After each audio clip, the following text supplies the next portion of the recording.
7. Barrett outside the switch. Doncic goes on.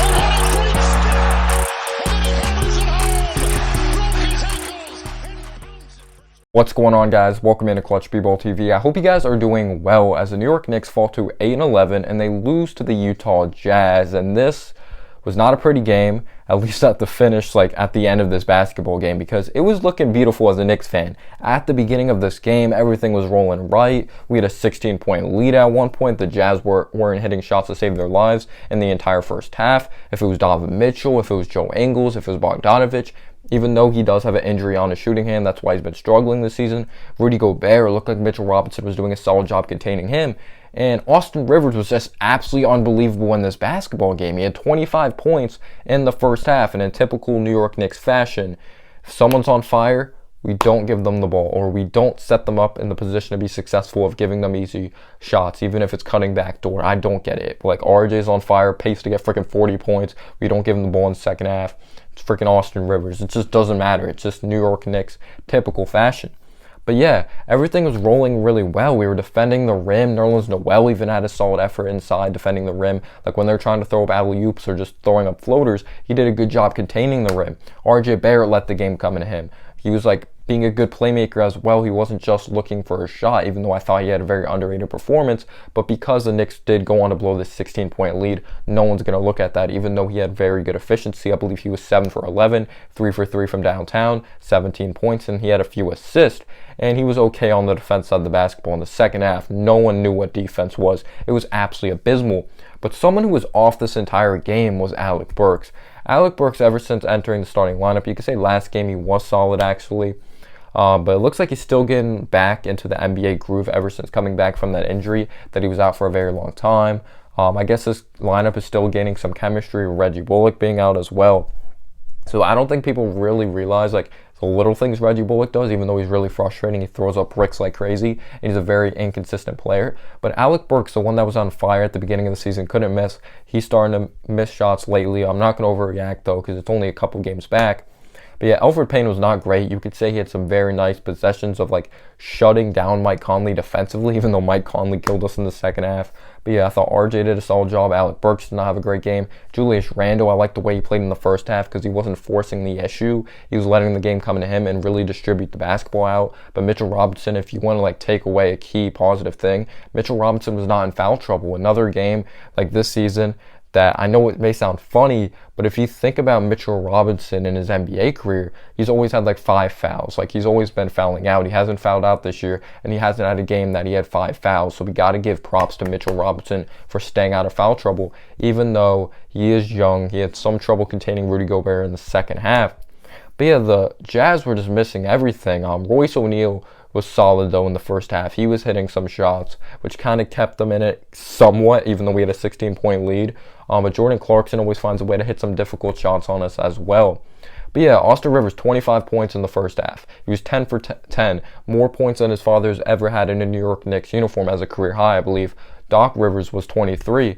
But yeah, Austin Rivers literally zero points in the second half. Can you believe that after having 25? I get it. He's a streaky player. But we weren't giving him any help, getting him easy shots. I was like, okay, maybe when Austin Rivers comes in, or at least he should come in soon in the second half because he was a big contributor to us taking a big lead in this basketball game, we'll set him up for easy shots. But that was not the case whatsoever. But you take a look at the bench. Emmanuel Quickley was off this entire game. I'm one of those believers. I do not think Emmanuel Quickley is going to be a true point guard in this league. Starting for the New York Knicks, I look at him as more of a Lou Williams.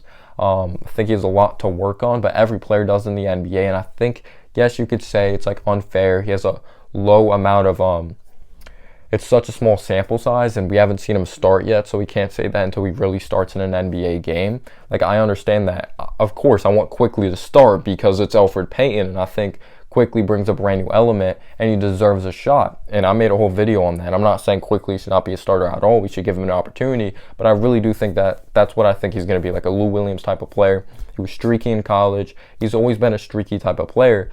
Even though it was the Utah Jazz, they're a good defensive team if it's on the perimeter or inside. A guy like Rudy Gobert and Mike Conley being a veteran type of defender, which is really a tough assignment for Emmanuel Quickley when it came to trying to get those shots off. But he had open shots like in the lane that he will potentially knock down, like those floaters in the lane. But yeah, we were on fire in the first half. We were able to finish at the basket, or hit shots from the outside. But I was like, this isn't going to continue. The Jazz are getting wide open shots. They're going to eventually start hitting shots. And you know what happened in the third quarter? That happened. We were leaving them wide open out on the perimeter. A lot of people were calling me haters when I was saying this perimeter defense was overrated. But in my opinion, it was. Like in past games, we would leave teams wide open from three. They just were not hitting shots, and we're starting to see the reality of that from the last few games of we're leaving guys open from three. They're just not making them, and eventually they are going to start making them. But freaking right out the gate, Mike Conley energizes the Utah Jazz. He's knocking down shots. He's doing a great job. And then Donovan Mitchell, who you could say really struggled in this game. You look at the box score, you're like, he's absolute trash, like the efficiency-wise, but he hit key shots in this game. Gobert was getting whatever he wanted. This team was just abysmal defensively. It was just absolutely disgusting. But Austin Rivers, like, he did his thing in the first half, but we didn't get him involved. I believe he had like 3 or 4 shot attempts. It was just like absolutely awful. Kevin Knox, when he was in the game, he had like a turnover. He wasn't the greatest defensively. I believe, did he attempt a shot? It seems like, I forget when Knox is on the floor now because he's always in the corner, but he really hasn't done anything the last few games, for sure. But yeah, Noel, I thought he did a solid job defending the paint, but we know how bad he is offensively. That's why I'm not on his case, because anyone that watches the NBA, you should know what you're getting with Noel. He has no handle, can knock it down a jump shot, maybe like a little 4-footer or something like that, but we know how bad he is offensively and how limited he is. He's literally a pick and roll guy. Get him near the basket, he's going to lay it up or dunk it, or an alley-oop situations. He's a defensive anchor. That is what Noel is.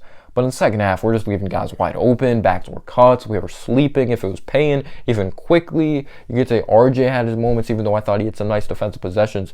But the Jazz were killing us if it was Jordan Niang from downtown. Donovan Mitchell hit a shot nearly from the logo. Mike Conley. This team was just killing us. Bogdanovich. It did not matter. Like, they owned us in that third quarter specifically. It was just absolutely abysmal. But Tom Thibodeau, let's see. Is there anything that really pissed me off about Tom Thibodeau besides starting Elfrid Payton, even though I don't really think it would have been a difference in this game because Quickly did not bring it. I actually thought we started off this game really strong.